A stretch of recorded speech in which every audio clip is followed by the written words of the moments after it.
Salut à tous et bienvenue pour la suite du résumé de One Piece sur la saga Alabasta. L'équipage au chapeau de paille arrive devant Rivers Mountain, une montagne à franchir pour arriver sur Grand Line. Cette montagne se situe sur Red Line, l'unique continent du monde faisant le tour de celui-ci. La façon de la franchir est spéciale, car il faut emprunter une rivière remontant la montagne. Arrivés finalement de l'autre côté, nos compagnons aperçoivent quelque chose d'immense bloquant l'accès à Grand Line. Il s'agit d'une baleine nommée la Boune. Celle-ci les avale, mais à l'intérieur s'y trouve une île avec une maison.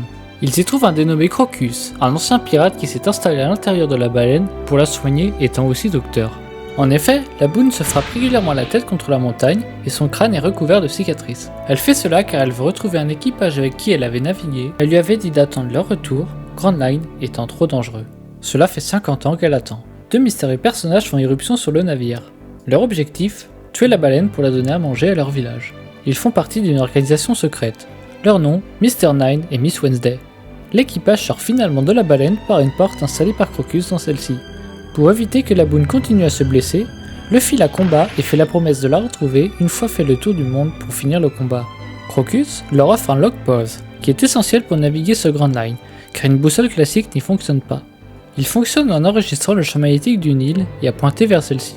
Ils ont le choix entre cette île, marquant le début de Grand Line, mais peu importe le chemin choisi, le terminus sera le même.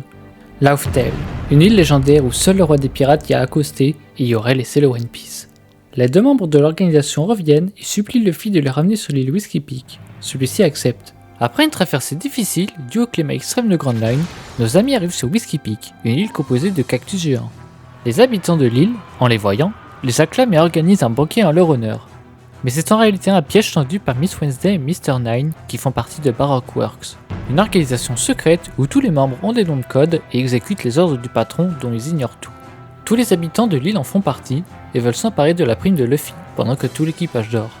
Mais Zoro ne dormait pas et surprend leur conversation. Il connaît déjà leur organisation car un membre a par le passé tenté de le recruter mais a été tué par le sabreur. Un combat entre Zoro et les 100 membres débute pour ajouter une nouvelle pierre tombale à l'île, qui n'est en réalité pas composée de cactus mais de milliers de tombes qui forment les épines. Zoro arrive finalement à les battre à lui tout seul. Mais c'est alors qu'arrivent Miss Valentine et Mr. Five, venus sur l'île car un des membres de l'organisation a découvert l'identité secrète du boss en s'infiltrant à l'intérieur de celle-ci, ce qui est formellement interdit. Il s'agit d'Igarapoy, le maire de la ville, et Miss Wednesday, qui sont respectivement Igaram, le chef de la garde royale, et la princesse Nefertari Vivi, princesse du royaume d'Alabasta.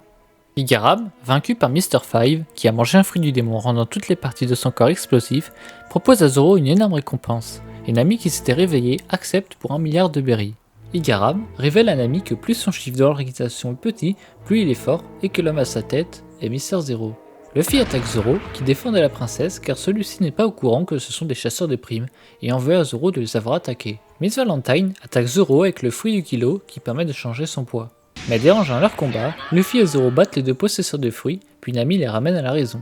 Vivi leur explique que le Baroque Works a incité le peuple de son royaume à se révolter pour assurer la mainmise sur le royaume. Elle leur révèle également que Mr. Zero n'est autre que Crocodile, un des 50 corsaires au même titre que Mihawk. Ce sont des pirates à la solde de la marine. Son ancienne prime était de 80 millions de berries. Vivi donne un Eternal Pause qui ne change jamais de destination en direction d'Alabasta à Igaram pour qu'il fasse diversion pendant que celle-ci s'échappe avec les chapeaux de paille. Mais alors qu'il partait, son bateau est détruit dans une grande explosion provoquée par Mills All Sunday, la partenaire de Crocodile. L'équipage l'attaque, mais elle les repousse avec un mystérieux fruit du démon. Pour une raison mystérieuse, elle leur offre un Eternal Pause indiquant Alabasta. Mais Luffy refuse et le brise. Ils partent finalement vers la prochaine île, Little Garden, en compagnie de Vivi. Arrivé sur l'île, l'équipage se rend compte que l'île n'a pas évolué et est restée à l'âge préhistorique. Luffy et Vivi, accompagnés de son canard nommé Kalu, partent explorer l'île ainsi que Zoro et Sanji à la recherche de nourriture. Nami et Usopp, restés sur le navire, font la rencontre de Brogy, un géant habitant l'île, originaire d'Elbaf, peuplé uniquement de géants pouvant vivre jusqu'à 300 ans. Quant à Luffy et Vivi, ils rencontrent Dory, un autre géant originaire de la même île. Les deux géants habitent depuis 100 ans sur l'île pour s'affronter à chaque fois que le volcan de l'île entre en éruption, pour savoir qui est le plus fort suite à une querelle. Mais leur combat finit toujours sur une égalité. Usopp est admiratif et voudrait vivre sa vie avec fierté comme tous les géants. Alors que Dory buvait de l'alcool provenant du Merry, celui-ci explose à l'intérieur du guerrier, ce qui l'enrage et se met à attaquer Luffy. Mais le géant s'effondre finalement à cause de ses blessures. De leur côté, Mr. Five et Miss Valentine sont de retour et demandent à Mr. Three et Miss Golden Week, venus tuer les chapeaux de paille à leur place, de les laisser accomplir leur mission. Mr. Three leur révèle que c'est lui qui a piégé le tonneau d'alcool pour récupérer la prime des géants qui est de 100 millions chacun. Dory coince Luffy sous un squelette de dinosaure et retourne au combat contre Broggy. Avec le pouvoir de la cire de Mr. Three, il fait glisser Dory qui est ensuite vaincu par Broggy. Celui-ci s'énerve contre Mr. Three car il n'a pas gagné à la loyale, mais l'ennemi lui bloque les jambes grâce à la cire. Usopp et Vivi sont vaincus par Mr. Five et Miss Valentine, devant Luffy ne pouvant pas bouger. Puis Mr. Three coince Vivi ainsi que Zoro et Nami qu'il avait capturé auparavant sous une machine de cire, les recouvrant de gouttes de cire qui les changeront en statue si rien n'est fait. Alors que Zoro était sur le point de se couper les jambes afin de se libérer, Luffy, Usopp et Kalu font éruption et le combat commence ainsi contre les 4 ennemis. Après un long affrontement, les chapeaux de paille l'emportent finalement sur les membres du Baroque Works. Pendant ce temps, Sanji tombe sur le repère de Mr. Three et reçoit un appel de Mr. Zero en personne. Croyant parler à Mr. Three, Crocodile lui dit de se rendre à Alabasta pour lancer l'opération finale.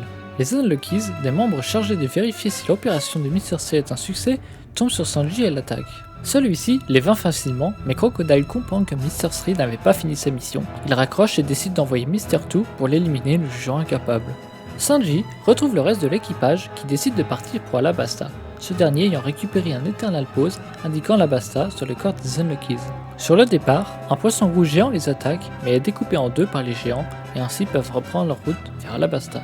Malheureusement, en chemin, Nami tombe malade et attrape une terrible fièvre, et l'équipage prend donc la décision de se rendre sur l'île la plus proche. Sur le chemin, ils sont attaqués par des pirates commandés par Wapol, qui commence à manger le navire grâce à son fruit le permettant d'avaler n'importe quoi. Luffy finit par l'éjecter dans les airs. Arrivés sur l'île de Drum, réputée pour ses médecins, ils sont attaqués par des villageois, mais ceux-ci finissent par accepter de les aider. Dalton, l'ancien chef de la garde royale, leur explique que Wapol est en réalité l'ancien roi de ce royaume et a forcé tous les médecins de l'île à entrer à son service, ceux qui refusaient étaient exilés. Mais son règne a pris fin lorsqu'un certain Barbe Noire a attaqué l'île et que Wapol a pris la fuite avec ses sbires, sauf Dalton qui l'a jugé trop lâche. Ne restant qu'un seul docteur appelé la sorcière, habitant sur la plus haute montagne du royaume, Luffy, Sanji et Nami partent rencontrer la femme âgée de 139 ans. Après un dur combat contre des lapins des neiges et une avalanche, Luffy doit escalader la montagne à main nue, portant Nami et Sanji qui s'est fait blesser. Arrivé au sommet, épuisé et gelé, Luffy s'évanouit devant le docteur et son assistant, Tony Chopper. Chopper est un renne ayant mangé le fruit de l'humain. Il a été rejeté par son troupeau en raison de son nez bleu et par les humains, le jugeant de monstre. Le docteur Iluluk est devenu son mentor et lui a enseigné la médecine. Mais le docteur a finalement expulsé le renne de chez lui car il était atteint d'une maladie incurable et ne lui restait plus beaucoup de temps. Il meurt finalement tué par Wapol, lui ayant tendu un piège.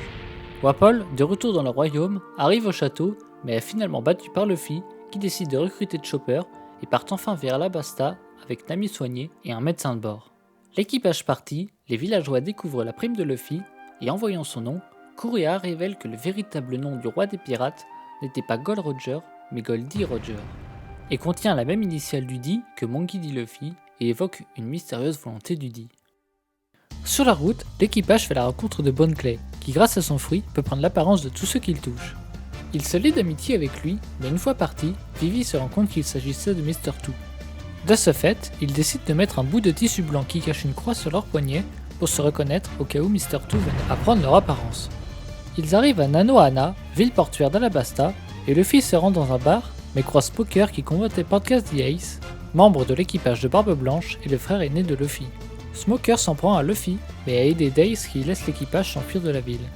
Accompagnés d'Ace, ils font route vers Yuba, où se situe l'armée rebelle, en passant par le désert.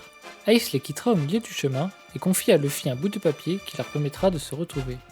Arrivé dans la ville, l'équipage découvre qu'elle n'est plus que ruine et qu'il ne reste que Toto, le père de Koza, chef de l'armée révolutionnaire et ami d'enfance de Vivi.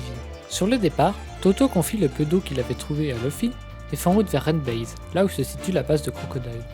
Arrivé là-bas, l'équipage croise Smoker qui envoie des marines à leur poursuite.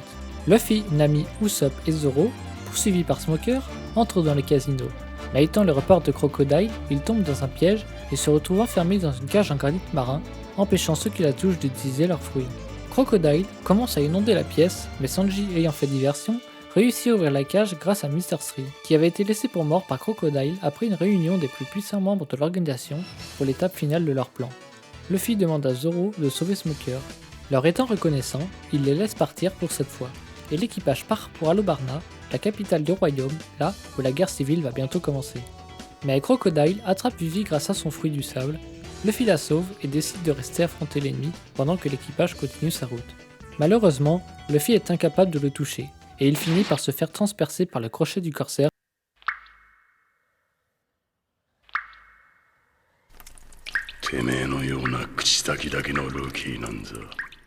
et le lance dans un tourbillon de sable où il sera laissé pour mort.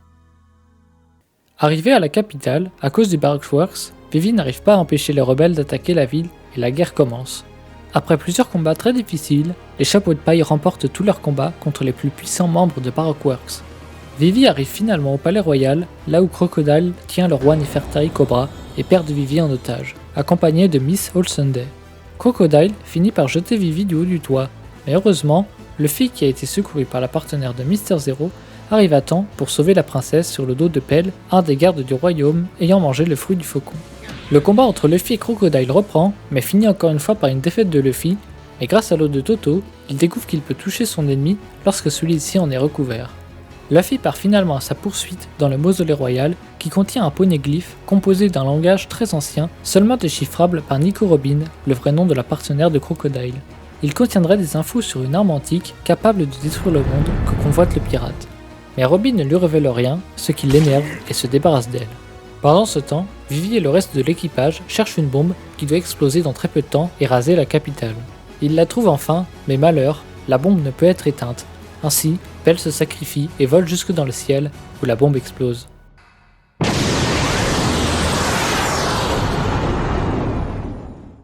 Luffy vainc le grand corsaire et la guerre cesse enfin. Après la bataille, la princesse fait ses adieux à l'équipage.